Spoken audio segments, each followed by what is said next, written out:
Hello everyone, welcome to today's webinar about mobile and omnichannel environments in retail, led by our partners over at Tomax.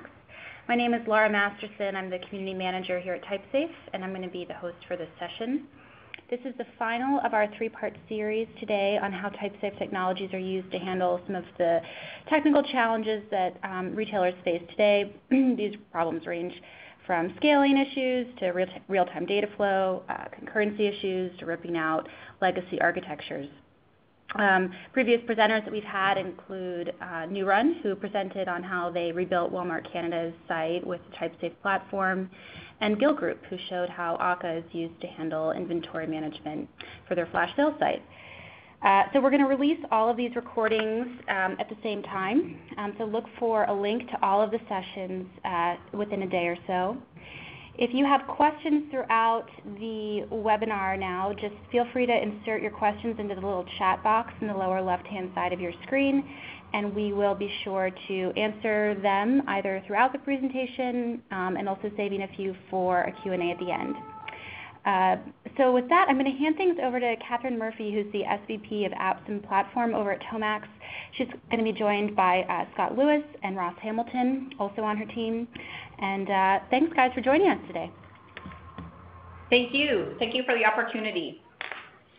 So the first thing I have to say is that our pictures here show us wearing suits and ties and button-up shirts, and unfortunately, that couldn't be further from the truth. We're a team, a startup kind of team who wears rock band T-shirts on Friday and really enjoys an open, collaborative format. So for our next webinar, we'll improve the picture to be more representative of our actual selves. But with that said, let me get into things here. Tomax is a retail software company. We're based here in Salt Lake City with about 200 people. We've been around for a long time, and we've always been focused on retail solutions. Here's a picture of some of our customers. I'm not going to spend a lot of time on the company introduction, but just to give you a sense that we have retailers in all shapes and sizes across North America. And one of the things we do specialize in is dealing with retailers who operate franchise and independent retail and being able to give them a comprehensive cloud-based real-time system that they can leverage. Our solutions span things from master data management, merchandising, store operations, workforce, and point of sale. So we have a broad-based set of solutions. But our real claim to fame and our secret sauce is the fact that this is a real-time centralized solution with lots of different mobile and browser client technologies. And we're going to get into some of our real-life scenarios today with Ross and Scott. One of the things that's so exciting for us in retail, having been doing this for a long time, is that there is new pressures in retail. And the new pressure in retail is Ashley here in our picture. But in reality, it's the new consumer. It's a consumer who has a lot more control over the interaction with a retailer than they've ever had before. Consumers start their transactions online with a retailer, and then they want to be able to show up in the store and pick up their merchandise. They want to be able to be in a store and research things that might be available at other stores or through the website. And so this new customer experience has really changed things for retailers and the technology that they use to solve these problems. Additionally, not only is it a new point of sale experience that I just described where customers start maybe online or at home and finish in the store, but now every associate also has a device. So this predictable, 3 registers in a store scenario just changed. Just changed overnight, in fact, to where the interaction with a retailer is happening all the time, all over the place, with lots of devices and lots of endpoints. What most retailers face is that they don't have actually a real-time centralized system that they can connect all these devices and these consumers to. They have lots of different systems. Sometimes we describe it as Noah's Ark. They have 2 of everything. They have 2 item masters and 2 pricing masters and 2 customer masters. And so First of all, they lack that real-time centralized solution, but also retailers traditionally don't have systems that are built around an open API and framework mentality that allows them to do the rapid changes and hook things together to address the needs of the new consumer experience. And so all of this is ultimately actually what led us to TypeSafe. And Scott will speak to this a little more later on in our webinar here. But with all of this disruption and the need for a lot of mobile devices and with Omnichannel, the retail environment just became a lot more like the online environment, where transactions and inquiry and requests could be happening all the time. So we needed a different kind of architecture than we'd been using before, and we were led to TypeSafe through a number of connections and research, and we're really impressed by the fact that it was in use by some of the leading web products in the world. And there's a lot of inherent benefits in the TypeSafe stack, and we're going to speak to those specifically. That's our objective today, is to share with you some of the benefits and things that we have leveraged from TypeSafe in trying to address these new issues in retail. So with that, I'm going to turn it to Ross Hamilton. He is a team lead and architect for one of our teams here, and he will take you through some specific scenarios with using Akka to address these retail problems. Ross, to you. All right, thanks, Catherine. So as Catherine mentioned, I'm going to be talking about Akka's concurrency model and how that has helped us with our own concurrency model, especially in light of trying to allow multiple users to simultaneously update a record in our database, basically to fix the concurrency problem that we have. So the example I'm going to use today is to tell our story about fixing concurrency is receiving. So if you're not familiar with how receiving works, the idea is that a shipment of items come to a store, and before those items can be sold at the store, an employee needs to go and scan each of those items and basically record what's been received. So that scanning could happen as they might scan the individual items, they could scan a case or a pallet. For this example, we're just going to talk about scanning individual items, just to keep it simple. But the idea is that when they start scanning these items, a document is created in the database that is used to count all of the scanned items, with the idea that once receiving is complete, we can compare what the received values were to what was expected. So in our current app, in our previous implementation of this, the concurrency problem was kind of easy to solve. The idea is that when we create this document and people start incrementing the quantities that have been received, if we don't want anyone else to be updating those quantities, we just lock the document so that only one person can be editing it at a time. So obviously that was an easy solution. It wasn't necessarily the most effective solution. But one of the reasons we could justify this was most of the stores are using this an RF scanner similar to the one that you see here. So I'm told that this scanner is generally more costly than your typical mobile device. And in addition to that, in spite of the many buttons it has, it doesn't have as much functionality. And so generally a store could really only justify having one of these at a time.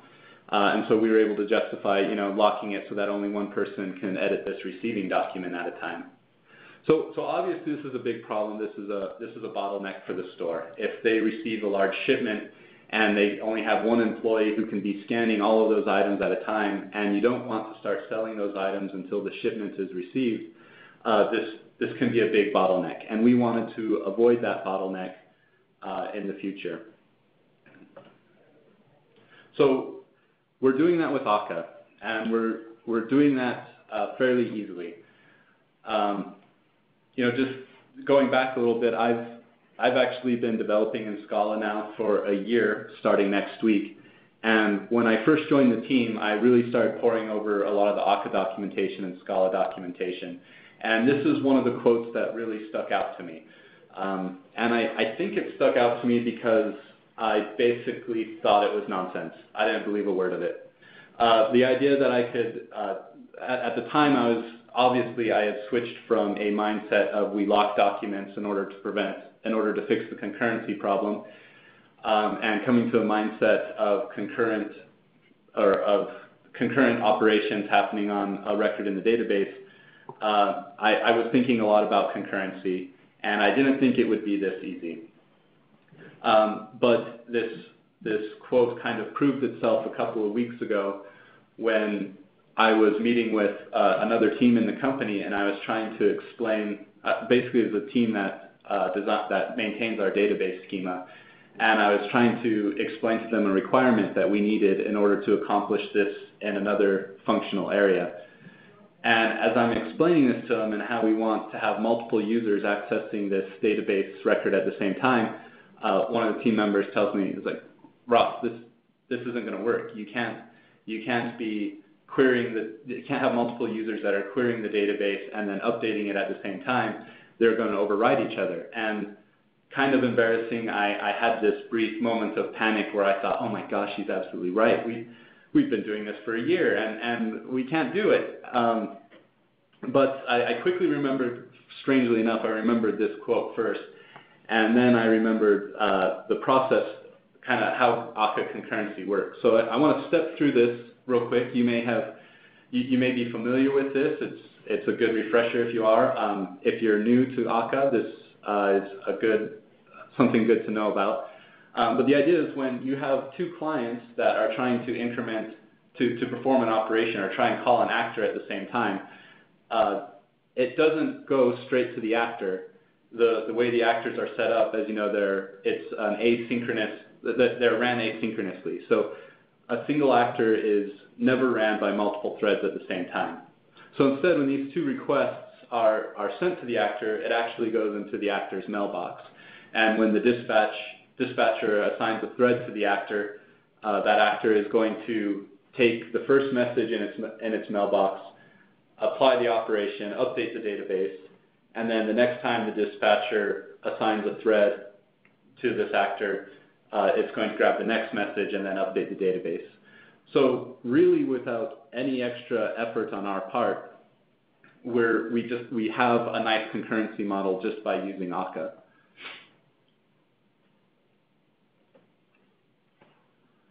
So you might be thinking, that's really cool, Ross, that you can write to the database. That's not that hard. What you really need is a way to keep the clients that are updating this record in sync so that the increments that happen on one client are visible on the other client. I'd like to walk you through how we do that using another one of these nice diagrams. Just for the sake of my reputation, I do want to clarify, I'm not one of those developers that have worked their way into a lead position just so I could write pretty diagrams all day. I'm actually a developer who's worked his way into a lead position so I could write crappy diagrams all day. These nice diagrams are thanks to our graphic designer. So I don't want you to have the wrong impression of the kind of work I do. But one of the first things I want to point out on this diagram is how our clients connect to our actor system. Our API is a WebSocket API, and when they connect, they are immediately assigned a session actor. And this does what you would expect it to do. It maintains the session for that client. But in addition, because we only ever have one session actor per WebSocket connection, we always have a path directly back to this client, as long as we have the path to the session actor. And then once the client connects to the session actor, all of the messages that it sends to our actor system are all sent through that session actor, so that we can always find the originator of the message. So when our clients first connect, or after our clients have connected and they want to get a receiving document,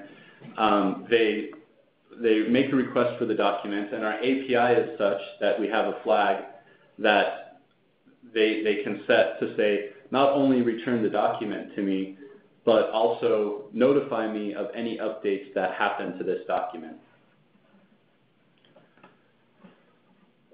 When this document actor sees that a client has made a request for to be notified of updates to this document, it sends the path to the session actor and a unique ID to define that document to the update manager. And that unique ID is pretty easy to define. It's just the primary key of the documents in the database. The update manager is a supervisor actor that basically maintains a bunch of cameos that are in charge of storing the paths to the session actors based off of the primary key that they are listening to for the document. So if you're not familiar with a cameo is it's from the cameo pattern. It's a term that was coined by Jamie Allen in his book, Effective Akka. We would highly recommend reading it. But the idea is that a cameo is a typed actor rather than an anonymous actor that is in charge of processing messages that have been sent to the supervisor. So the supervisor is in charge of basically receiving the message, creating a cameo to handling it, and then it could move on to receiving more messages while the cameo processes the data. But another thing that we found is that if you throw a scheduler in that cameo and you use that scheduler to provide a time for it to time out, they are really great for temporarily storing state on the server side. And that's kind of what we're doing here. Our clients register to listen to the document, and then based off of the ID of the document they are listening to, we store a path to the cameo that holds on to the paths of these session actors. And so it's really easy to look up all of the clients that are listening to a specific document. So the next stage of this process is probably the least boring. The idea is that one of the clients makes an increment to the quantity. It sends a request up to our increment manager, our increment supervisor, and after the increment supervisor passes on the message, makes the increments into the database, it sends its response back to the client. So pretty straightforward. The part that keeps it in sync is we've created just a standard for our code, for our team, that whenever a client sends a request that would update a document in such a way that the other clients listening to that document need to know about it, the response that is sent back to the original client is also sent to the update manager, along with the path of the origin and the primary key of the document being updated. So it's probably pretty straightforward. We're able to look up all of the listeners to that document using that primary key. And then we send the message to all session actors that are listening, except for the origin, because we don't want it to receive that message more than once. So something kind of cool I want to point out in all this is if you look at just these three actors here, this is pretty much the bare minimum it would take for you to create a document, retrieve a document, increment the quantity in that document.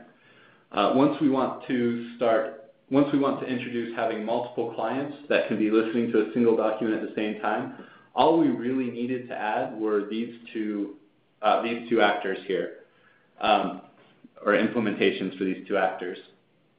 So we've actually abstracted this update manager into an abstract class. So when we want to apply this functionality for another functional area or another type of document, all we have to do is extend that class and provide a type for what the primary key is. That might be a long if it's just a single ID, or you could use a tuple if it's got a composite key. And additionally, you can override the factory method in the update manager that creates these very well-named singular data updater cameos. You can override the factory method that creates these and extend this class to create your own cameo. And if by extending it, you can implement your own pre-send, post-send, and filter functions. Rather, I should say, we can implement our own pre-send, post-send, and filter functions.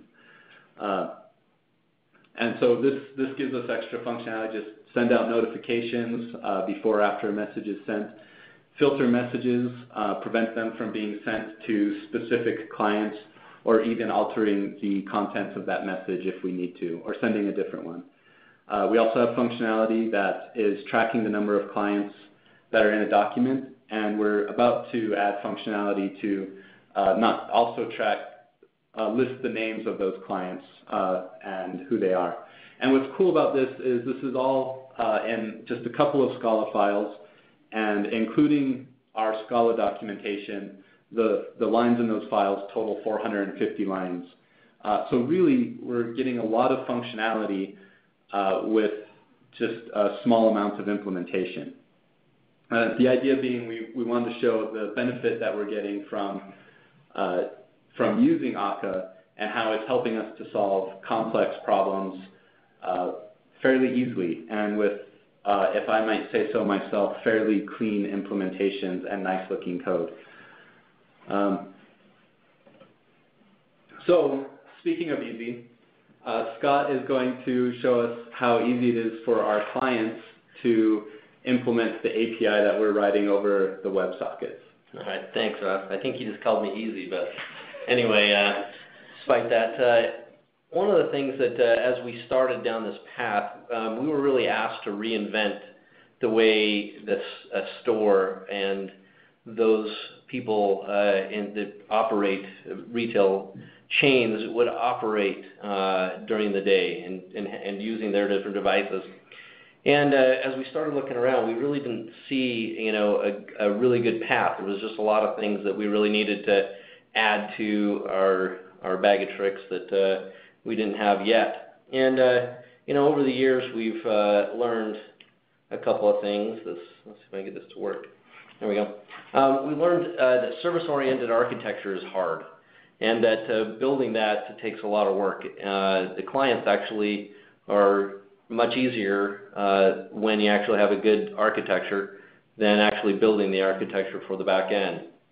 We also realized that almost in every area, but in retail is especially bursty. And it's not always just the consistent load. It's essentially goes from very little load to extreme load. You can imagine it on certain holidays and so forth, and during certain times of the day. Also, we needed a better way to handle failure. Failure always happens. When you have store systems, it kind of reduces some of the errors that could possibly happen, and there's some redundancy. But when you go to a centralized model, there's a lot more things that can go wrong. Then we also needed the ability to do push. As Ross finished describing how we may have multiple clients accessing the same pieces of data and working on the same processes, we needed a way to push data, not only for that, but for other applications that may want to look at real-time effects of sales or customers in the store and how much money is coming in and that sort of thing. And then we really needed the ability to enhance our asynchronous and concurrency capabilities. And we looked around, and this obviously is not a complete list. There's many other things, but we looked around and we didn't find anything that really, in our current architecture, that really would meet all of these requirements. And so we looked at many different things, and we eventually, and we eventually arrived at TypeSafe, as Catherine talked about. And I'll talk about that a little bit later, but I wanted to go over just a little bit of a typical scenario that arises when you have a client and a server. And essentially, don't worry too much about the specific content of this diagram. It really doesn't have any meaning. It's basically just to represent that you have a mobile client, and in that yellow box there's a bunch of stuff you got to do, a bunch of logic that has to happen. And typically what you'd do is you would call a service that would bring back a list. In the case of receiving, you'd bring back a list of documents that would have the product that you just scanned on it. And a lot of times you'll only have one. Hopefully that's generally the case, you'll have one. But anyway, you'll still return that list of one, and then either you'll hide it on the client and you'll make another call back to the server and ask for the detail of that particular thing and start the different process that you need. Open the document, and then you didn't get it incremented, so you have to send another increment call down to the server. And then after you get it incremented, then you need to get some other data that helps you quickly scan and a few other things. And so there's a lot of these interactions that you have to do. Well, in the case, of most services, they're data focused, and so that's what causes a lot of that. Then you have a client that has to know about all these and how to orchestrate all of these services, all the logic that goes with that. And then clients generally have to handle the error when something comes back. It's like we don't have a lot of information necessarily on the client, so we have to make more calls to the server and get information so that we can present a good recovery path for the user. And it was always kind of interesting that the servers have most of the data, the knowledge, the state, the processing power, but yet we put most of the logic up on the client. It has a couple of effects. One, if you want to change the client that you're using, you have to reproduce that logic and maintain it across, unless you can find a common way to go about that, and there are ways to do that. But when you start talking mobile devices and talking mobile clients, they're not often the ways to share that the best. And so we decided that we needed a new way to think about this. And we, after building lots of different clients, both on mobile and the web, like I said, we found out we're duplicating a lot of the same logic all over the place. We wanted the server to take care of more of what was the client was doing, and we did a search of a bunch of frameworks. We searched Ruby and Rails and Node.js and so on and so forth. Many of them have very similar capabilities to this. This particular case, we happen to have a lot of Java and back-end stuff that's already written, and we didn't want to not be able to use that. So one of the key features that we found with TypeSafe with Scala is the fact that we can actually reuse some of that stuff and not have to replace everything wholesale right up front. And one of the other things that caught our eye was these reactive traits that they talk about in the reactive manifesto. The fact that in order to be reactive, you need to be responsive. So you need to make sure that you can, respond to each user as those messages come in as fast and as efficiently as possible. You need to be resilient in the fact that if something happens, which it always does, you need to be able to recover from those errors. And some of the supervisory functions that we get from Akka have been very helpful there. Message-driven. Without the message-driven capabilities here, we wouldn't be able to accomplish many of the things, as Ross showed one exact instance, but we have many others that really helps. And then elastic. One of the pieces that we really were looking for is the ability to scale at peak time and then be able to scale it back when we don't need those resources, and it utilize cloud platforms in a better way. And so just a quick review, just so those of you who haven't worked with many of the TypeSafe technologies. There's Play, Akka, and Scala. I won't go into too deep, but Play really made it easy for us to provide this web service architecture and provide the glue that talked to the concurrency framework, toolkit, of Akka. And then we tried to do some of this stuff originally in Java, but the syntax of Scala and some of the other features of Scala really made it a lot cleaner and a lot easier for us to even though we were learning a new language, it actually made it a little bit easier for us. And so we have this new and improved scenario. And don't worry about this is a little bit exaggerated. You obviously don't take everything on the client and put it on the server, but it allows us to do a lot more on the server. In this particular scenario that we talked about earlier, imagine that you have one document that comes back. Well, we can recognize that we have one document, and instead of sending back a list of one back to the client so that they can in turn go back and open the document, we can just open the document directly. And since we know what kind of document this is and we know what's on that document, we can go ahead and send that back, and then we can actually send the quick information that's needed for scanning as we go along. Then the other thing that we can do is, since we know that we've already got this and it's on the document and everything is good, we can go ahead and increment that document. And everything else that's in place that Ross showed, we can actually go ahead and send to the other applications that are listening to that document that, hey, we found it, we incremented this, and here's the increment. And so immediately that shows up on the other devices that are listening. And then we send back these different pieces of information as soon as we get them. We don't have to build a very large object coming back from a single web service. We can actually, as we asynchronously accomplish these units of work, we can send responses and additional information back to the client so that they can just orchestrate the things that they know how to do without having to worry about all of the logic that could be there. Now, we talked about, Ross and I talked a little bit about the web service architecture, about the WebSocket, our use of WebSockets.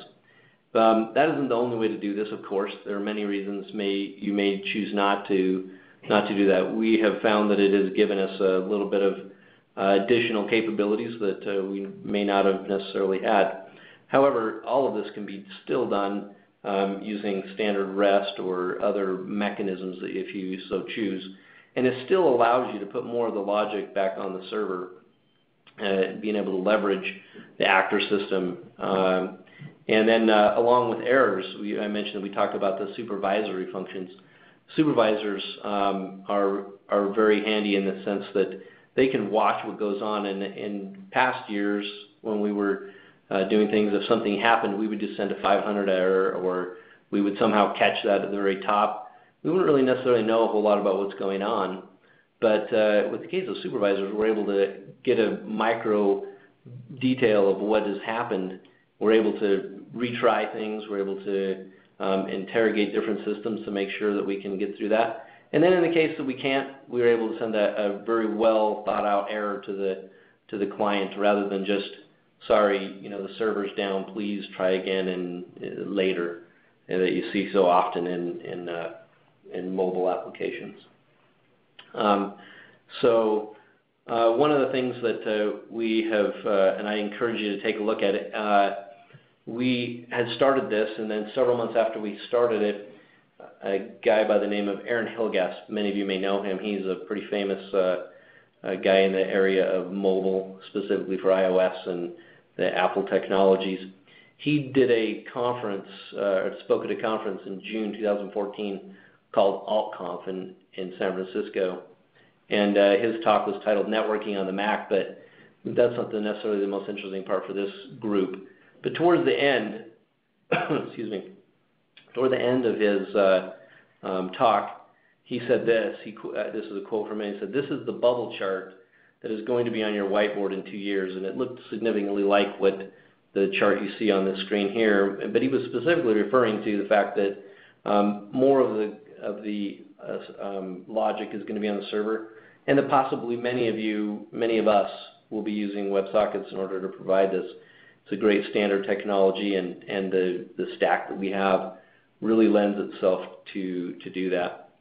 It'll be fun to see if he's right. We certainly enjoy the new capabilities as we're going along with this, and we're certainly not done with our stuff yet. We have many things that we're going to try, but these are the next things that we're we're embarking on a understanding and doing better with clustering, adding Slick for our database interaction, and then Spark. As you notice on the TypeSafe website, they're promoting the use of Spark and helping out with training and that sort of thing there. So we are looking forward to building bigger and better things with the technologies that we have. And I think now I'm going to turn it back to Catherine. Sure. Thank you, Scott. Thank you, Ross. I wouldn't be the business manager of the group if I didn't talk about the opportunities at RetailNet as part of our webinar today. We're a company that's been around for a long time and are very financially stable, but we also have a startup group inside the company. So it's pretty fun to be part of a startup that's on the backs of a very successful, long-standing company. And this startup is in a growth phase right now, and we're currently hiring in lots of different positions. But, if anything you heard today is something you're experimenting with and excited about and would like to be part of, we have openings for Scala developers, Angular developers, iOS developers, and it's all in using these same tools and technologies that we've talked about today. Additionally, if you're a retailer on the call, and I don't know if there are many retailers on this call, but obviously, we're in the business of building platforms that retailers can use. And we would encourage you to get in contact with us if anything you heard today is of interest and resonates with you. We'd love to talk to you more about that. So finally, questions. We have received some questions. One of the first questions is, did we use Spray to write to the database or document store? Yeah. That was asked while we were talking about the concurrent access to the database. And I assume here you mean you're asking if we use Slick. I think Scott kind of answered that question. We're getting ready to start looking into using Slick. Currently, it's a process. As Catherine mentioned, we have a successful product already, and we're building on top of that successful product. The actor systems we're creating now in the WebSocket API is built off of a Java API that does a lot of our persistence. So our receiving API is built off of our Java API. It's using JPA. But moving forward, we're actually getting ready to start looking at Slick for writing our own persistence layer. And one other thing, so just in case we misunderstood and Spray was really truly your question, I would encourage you to talk to, email some of the people at TypeSafe. There's probably some news. I'm not sure if it's public or what it's really about, but Spray may be changing its form. So we encourage you to take a look at what that has to do with them. Okay, another question for you, Ross. For people that are new to actor frameworks, are there some lessons learned that you would share in terms of when to use actors and how to use actors? So one of the first things I would say for lessons learned is remember that Akka claims to be a toolkit and not a framework. So you still have to use the tools accordingly. So one of the things we mentioned was when we're using our cameos, we found out pretty early, we have to kill these ourselves. They're not going to time out, and if you don't, they're going to cause a memory leak. So first, make sure that you're using make sure you're using the tool correctly. Read up on the documentation and be familiar with how to use it.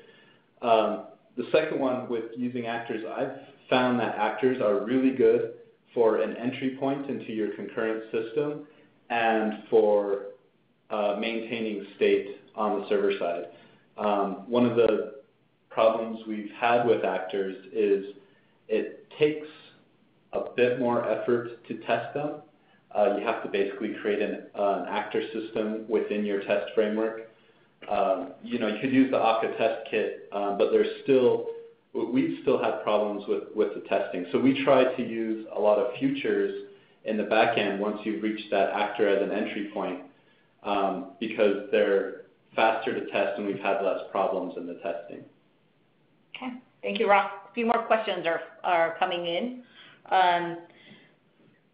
how are we, let's stick with the actors for a minute here, and how are we monitoring Scala actors? Logging. We're not doing a whole lot with monitoring them yet. Okay. Do we use any particular code profiling tools for the Scala development? No, we're getting ready to look into that. Yeah, we don't really have anything on our side either. Another question that was asked is some of the actor patterns that we've gone through here today are quite common, and the question is, do we plan to open source any of these? We don't have an answer to that one yet. That's a very good question, and as a company in our startup group, something for us to think about is how much of this will start to contribute back to the open source community. Right. We've been asking Catherine the same question. Yep. We can open source some things. It's a new thing for our company to start doing, and there's some things for us to figure out, but it's certainly something we're interested in pursuing.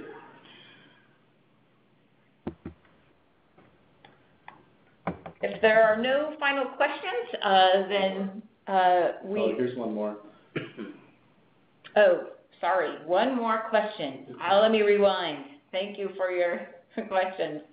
There's a question about coming from a Java background, which Ross and Scott both have come from, a Java background. Are you more imperative or functional? How do you get to that point? And Ross, maybe you could describe how you've gone from a Java guy to a Scala guy. This is kind of funny. We were actually talking about this a little bit yesterday. Scott mentioned that I might want to mention what the abstraction is for our update manager that I wrote. And I realized he mentioned, they might want to know that you used a trait. And I said, well, I used an abstract class because this is one of the first abstractions I made when I got into the Scala world. And so I was still thinking, I still liked an abstract class over traits. But the idea of switching from that imperative programming to functional, I've actually really struggled with it until the last couple of months. And the turning point for me was actually taking the Coursera class by Martin Odersky. I've tried to do recursive and functional programming on my own, and I never felt that I was doing a very good job of it.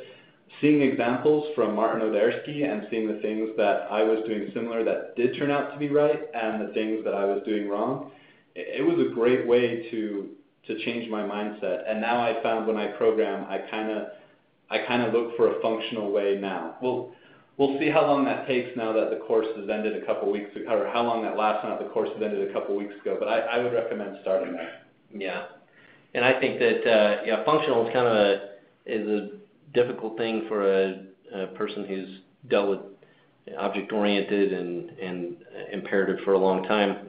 But I find that, like Ross, the course by Martin Odersky, the book by Kay Horseman called Scala for the Impatient, those have some really good examples. There are a few other books that I can't recall off the top of my head, but that are functional in nature, that Thinking Functional, I think, is one of them, that really help. And one of the things that I find is that doing it more, you find out that's how you actually reduce the number of lines of code. And so it kind of incentivizes you to go that direction the more you do it. So. All right. Well, are there any further questions? Thanks for the questions, by the way. Yeah. Yes, they're great.